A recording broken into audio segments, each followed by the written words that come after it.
മഹത്തരമായിട്ടുള്ള സന്ദേശമാണ്.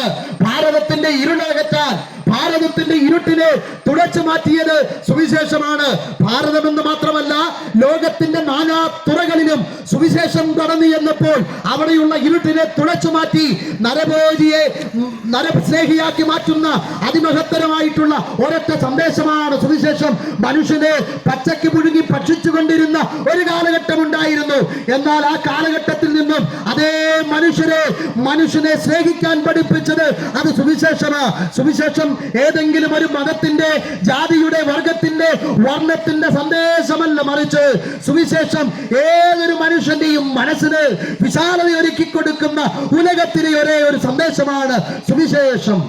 അതുകൊണ്ട് പ്രിയ സ്നേഹിത, എന്താണ് സുവിശേഷം? ഒരൊറ്റ വാക്കിൽ പറഞ്ഞെന്റെ വാക്കുകൾക്ക് വിരാമം കുറിക്കാം. പാപിയായി തീരപ്പെട്ട മനുഷ്യൻ പാപത്തിന്റെ പരിഹാരത്തിന് വേണ്ടി മൃഗബലിയും നരബലിയുമെല്ലാം അമ്മേ പരാജയപ്പെട്ടപ്പോൾ പ്രിയ സ്നേഹിത, സാക്ഷാൽ മനുഷ്യൻ ദൈവത്തോട് ചോദിച്ചു, അല്ലയോ ദൈവങ്ങളെ, ഈ പാപത്തിൽ നിന്ന് ഞങ്ങളെ ആർക്ക് പുറത്തു കൊണ്ടുവരാൻ കഴിയുമെന്നുള്ള ആ ചോദ്യത്തിന്റെ മറുപടിയായി സാക്ഷാൽ സൃഷ്ടികർത്താവ് തന്റെ ഏകജാതനായ പുത്രനായിരിക്കുന്ന യേശുവിനെ ഈ ഭൂമിയിലേക്ക് അയച്ചു. ആ യേശു 33 തിരുവയസ്സോളം ഈ ഭൂമിയിൽ ജീവിച്ച പാപിയായി തീരപ്പെട്ട മനുഷ്യന്റെ പാപത്തിന് പരിഹാരം വരുത്തി. അരിമത്യക്കാരനായിരിക്കുന്ന യോസഫിന്റെ കല്ലറയിൽ യേശുവിനെ അടക്കം ചെയ്ത് കല്ലറയെ ഭേദിച്ച് മരണത്തെ ജയിച്ച് 3-ാം നാൾ ഉയർത്തെഴുന്നേറ്റ യേശുവാണ് സുവിശേഷം.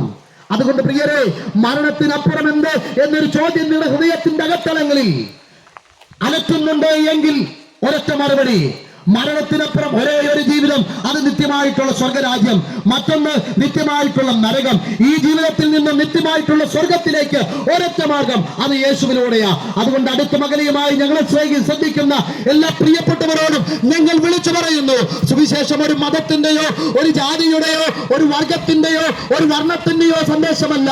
മനുഷ്യനായി ഭൂമിയിൽ പിറവിയെടുത്ത സകല മനുഷ്യന്റെയും രക്ഷയ്ക്കുള്ള ഒരേ ഒരു മാർഗമാണ് സുവിശേഷം. അതുകൊണ്ട് നിങ്ങളുടെ ഭവനത്തിന്റെ തലങ്ങളിൽ സുവിശേഷം കടന്നു വന്നാൽ മദ്യപാനത്തോട് വിട പറയാൻ കഴിയും, മയക്കുമരുന്നിനോട് വിട പറയാൻ കഴിയും.